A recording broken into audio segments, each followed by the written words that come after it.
សួស្តីហើយក៏សូមស្វាគមន៍មកវិលត្រឡប់មកកាន់វីដេអូរបស់ខ្ញុំថ្មីមួយទៀតបាទអញ្ចឹងនៅវីដេអូនេះដែរគឺខ្ញុំចង់បង្ហាញពីរបៀបយើងធ្វើ end screen និងដាក់កាតបាទអញ្ចឹងអត្ថប្រយោជន៍នៃការធ្វើ end screen និងដាក់កាតគឺដើម្បីឲ្យបងប្អូនពុកម៉ែរបស់យើងនឹងបាទមិត្តភ័ក្តិរបស់យើងបាទviewer របស់យើងនឹងគាត់មើលវីដេអូរបស់យើងទៅគឺបាទវាភាពទាក់ទាញត្រង់ថាគឺជួយបាននៅ view និង subscribe បន្ថែមទៀតបាទសម្រាប់ channel YouTube របស់យើងដែលទើបនឹងចាប់ផ្ដើមឬមួយក៏កំពុងតែរកលុយហើយបាទអញ្ចឹងគឺយើងធ្វើ end screen និងដាក់កាតនឹងមានអត្ថប្រយោជន៍បែបណាអញ្ចឹងកុំឲ្យខាត់ពេលយូរបងប្អូនចូលមកកាន់កម្មវិធីជ្រោមអញ្ចឹងសម្រាប់បងប្អូនដែលធ្វើការរកលុយជាមួយនឹង YouTube គឺគាត់តែងតែមានកម្មវិធីជ្រោមសម្រាប់ខ្ញុំមាន YouTube បាទសម្រាប់ការរកលុយហ្នឹងហើយខ្ញុំធ្វើនៅក្នុងទូរស័ព្ទដៃទេបាទអញ្ចឹងកុំឲ្យខាតពេលយូរចូលមកកាន់កម្មវិធីជ្រោមតែម្ដងបាទអញ្ចឹងបងប្អូនមកដល់កន្លែងនេះហើយបងប្អូនត្រូវ search បាទឬក៏សរសេរពាក្យថា youtube.com បាទនេះបងប្អូនខាងលើស្រេចហើយបងប្អូនចុចសញ្ញាព្រួយឬក៏សញ្ញា search នេះមកបាទថាច់ទៅលើវាអញ្ចឹងមកបាទនឹងចូលទៅកាន់ channel របស់យើងបាទរងចាំបន្តិចបងប្អូនបាទអញ្ចឹងយើងធ្វើ end screen នឹងដាក់កាតហ្នឹងសម្រាប់ YouTube គឺយើងផុសហើយយើងមិនទាន់បានដាក់ public ទេកុំឲ្យវាខុសគោលការណ៍បាទសហគមន៍របស់ YouTube នឹងបាទហើយយើងដាក់ unlimit ឬក៏ private បាទអញ្ចឹងមកដល់កន្លែងនេះហើយបាទអញ្ចឹងបងប្អូននេះកន្លែងមើលខាងលើនេះកន្លែង profile ហ្នឹងវាតូចដោយសារទូរស័ព្ទដៃអញ្ចឹងវាឃើញតូចដូច computer បាទប៉ះកន្លែងហ្នឹងមកបាទលើ profile ហ្នឹងមកបន្ទាប់ទៅនេះបងប្អូនថាច់ទៅលើកន្លែងនេះខាងក្រោមនេះខាងក្រោមឈ្មោះ channel របស់យើងហ្នឹងបាទខ្ញុំសូមបរិច្ចេទតិចមកបាទនេះបងប្អូនប៉ះទៅលើហ្នឹងមកបាទហ្នឹងកន្លែងខ្ញុំគូវាហ្នឹងប៉ះលើហ្នឹងចឹងមកវានឹងទៅកាន់បាទផ្ទាំងមួយទៀត platform មួយទៀតបាទនេះមកដល់កន្លែងនេះបងប្អូននេះកន្លែងខាងឆ្វេងដៃហ្នឹង custom my channel ហ្នឹងបងប្អូនប៉ះទៅលើហ្នឹងចឹងមកហើយសម្រាប់បងប្អូនដែលថ្មីវារៀងសាំញ៉ាំបន្តិចប៉ុន្តែបងប្អូនព្យាយាមទៅនឹងបាទវាងាយស្រួលជាមិនខានបាទចាំបងប្អូនប៉ះទៅលើកន្លែង 3 នេះទៀតមកបាទហ្នឹងខាងលើហ្នឹងហើយបងប្អូនប៉ះកន្លែងនេះ desktop site ដើម្បីយើងដាក់ជាទម្រង់កុំព្យូទ័រទូរស័ព្ទដៃរបស់យើងហ្នឹងបាទរងចាំបន្តិចបាទ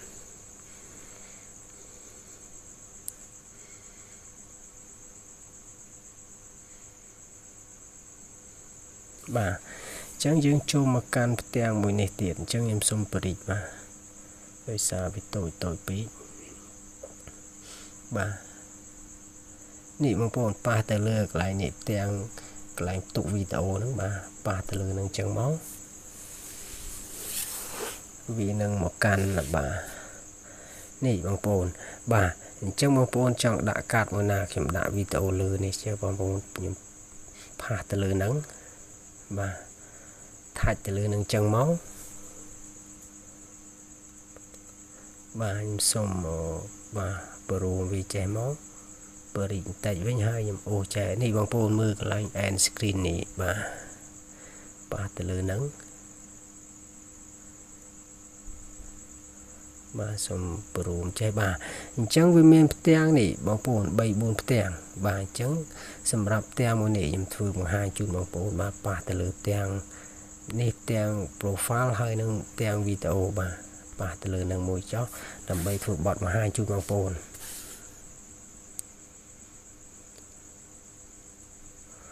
រងចាំបន្តិចបងប្អូនវារៀង slow បាទអ៊ីនធឺណិតបាទប្រើលក្ខណៈអ៊ីនធឺណិតអត់មាន Wi-Fi ទេអញ្ចឹងវារៀង slow បន្តិចបាទខ្ញុំអូសនេះឡើងទៅលើទីបាទនេះ profile បាទអញ្ចឹងខ្ញុំសូម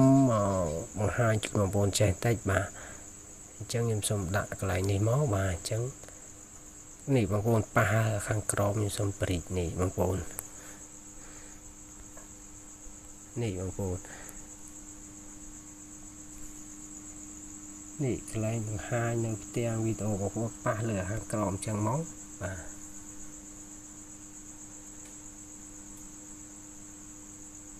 ប៉ះលើនឹងបាទសូមជាស្រេចប៉ះលើនឹងចឹងមកឃើញទាំងពណ៌ខៀវចឹងបងប្អូនប៉ះនេះអាក្រមនេះបាទក្រមគីប្រអស់ហ្នឹងបាទ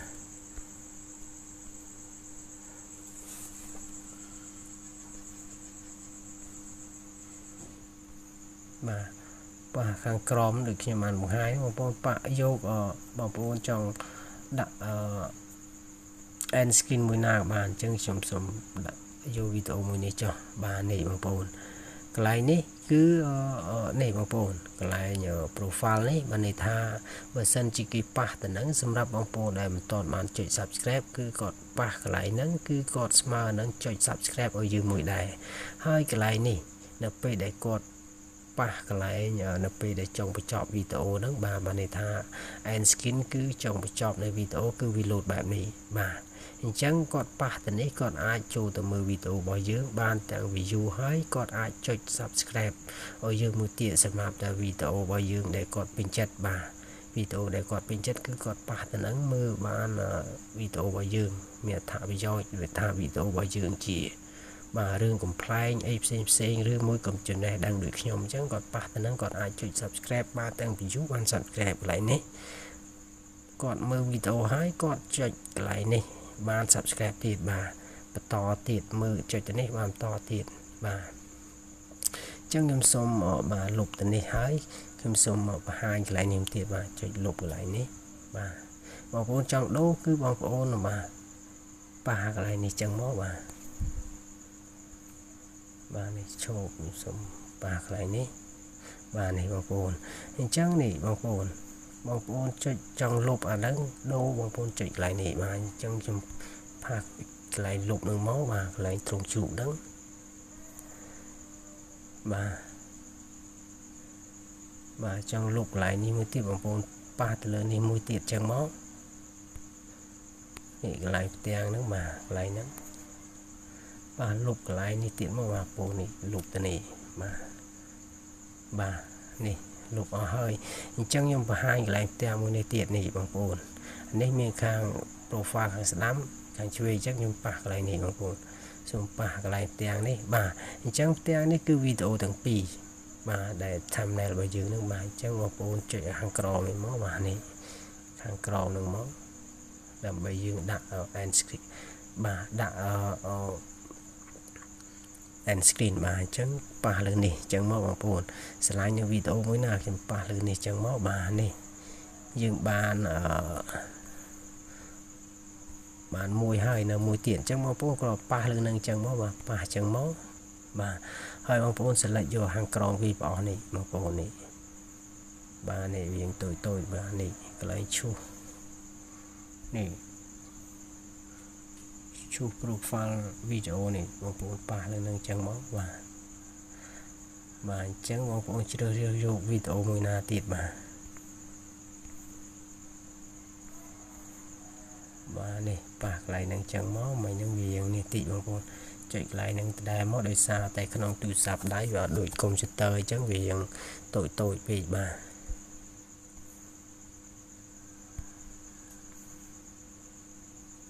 អញ្ចឹងបងប្អូន select យកវីដេអូមួយណាអញ្ចឹងខ្ញុំធ្វើបទបង្ហាញប៉ះកន្លែងនេះមកបាននេះបងប្អូនអញ្ចឹងកន្លែងនេះនៅពេលដែលចង់បញ្ចប់វីដេអូគឺវា load បែបនេះបងប្អូនវា load បែបហ្នឹងដូចដែលខ្ញុំបានបង្ហាញខាងដើមហ្នឹងតែខាងនេះវាមានវីដេអូទាំងពីរដែលខ្ញុំបង្ហាញពីខាងដើមមិញហ្នឹងគឺវាមាន profile ហើយទៅនេះទៅហ្នឹងបានន័យថាគាត់ចុចមើលទៅវាបាន view ហើយគាត់អាចចុច subscribe នៅក្នុងហ្នឹងទៀតបានទាំង subscribe បានទាំង view ហើយកន្លែងនេះក៏ដូចគ្នាបាទអញ្ចឹងនៅពេលដែលបងប្អូនដាក់បានរួចរាល់ហើយអញ្ចឹងបងប្អូនចុចសញ្ញា save នេះមកបាទអញ្ចឹងបន្ទាប់ទៀតខ្ញុំសូមបរិយាបាទយើងចូលទៅធ្វើការដាក់កាតបងប្អូននេះចុចអាកន្លែងកាតនេះមកបាទប៉ះទៅនឹងអញ្ចឹងមក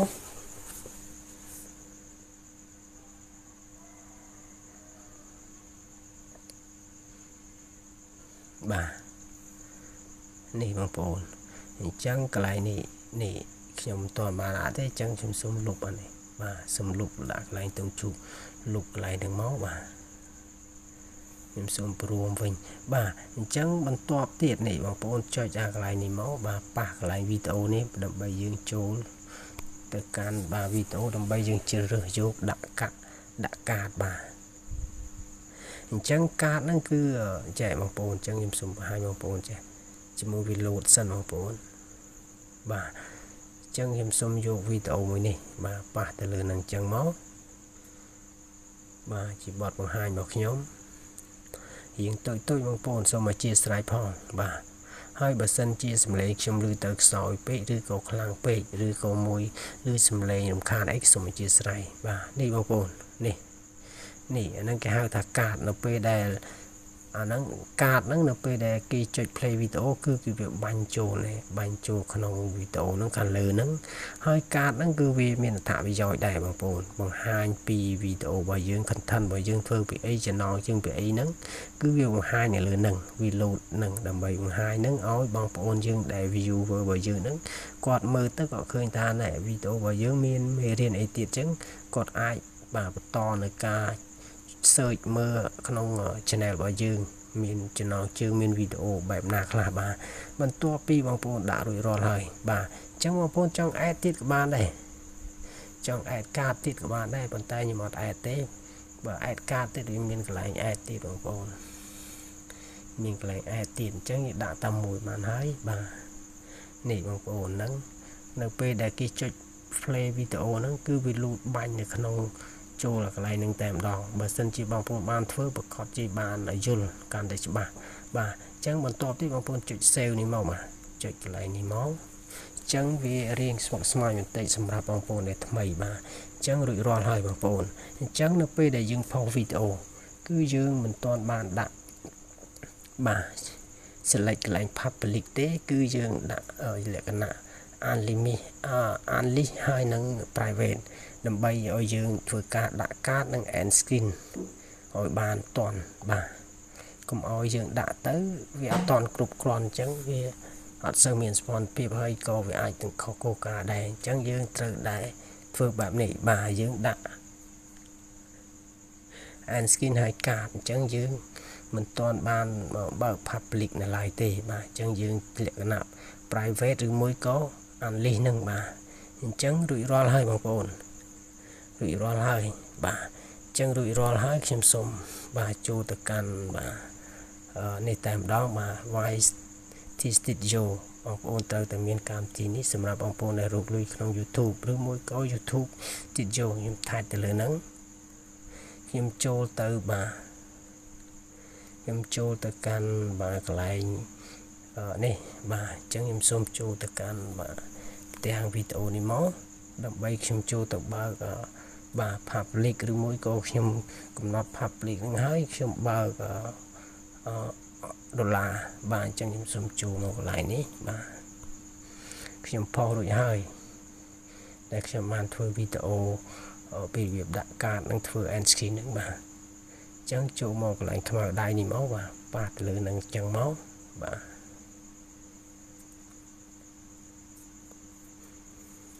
រងចាំបន្តិចបងប្អូនរៀង slow ដោយសារតែបាទនេះបងប្អូនរួចរាល់ហើយនេះវាមានចំណងជើងរបៀបដូរឈ្មោះ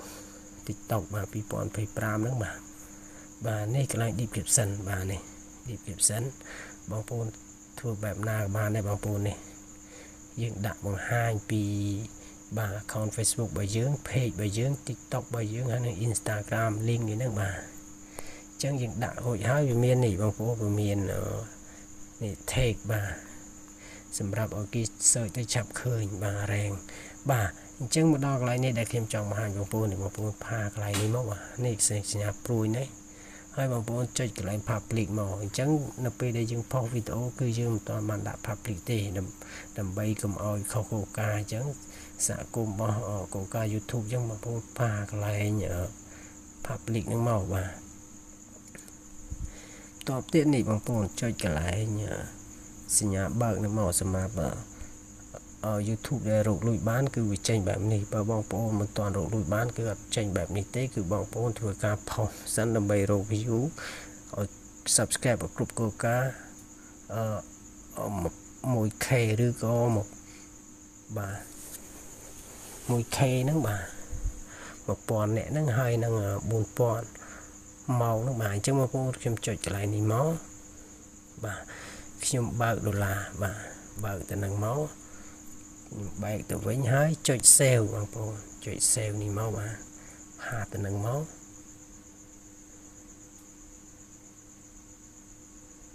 បាទរួចជាស្រេចបងប្អូនបាទអញ្ចឹងវីដេអូរបស់ខ្ញុំគឺមានតែប៉ុណ្្នឹងទេបាទរៀងសុខស្មាញប៉ុន្តែបងប្អូនត្រូវតែបាទព្យាយាមបាទដើម្បីយើងទទួលបាននៅភាពជោគជ័យទាំងអស់គ្នាបាទសម្រាប់ជាបាទដៃគូឬជាមួយនឹង YouTube បាទអញ្ចឹងវីដេអូរបស់ខ្ញុំគឺមានតែប៉ុណ្្នឹងទេមុននឹងបងប្អូនចុចបិទក៏សូមឲ្យបងប្អូនបាទជួយចុច follow ម្នាក់មួយផងបងប្អូនដែលថ្មីបាទជួយបាទ add friend នៅ account Facebook ខ្ញុំមួយមកមួយបាទហើយនឹងបាទជួយចុច like subscribe និងដាក់រូបកណ្ដឹងមួយផងដើម្បីទទួលបានចំណេះដឹងក៏ដូចជាវីដេអូថ្មីពី channel ខ្ញុំបាទសូមអរគុណនិងគោរពលាបាទ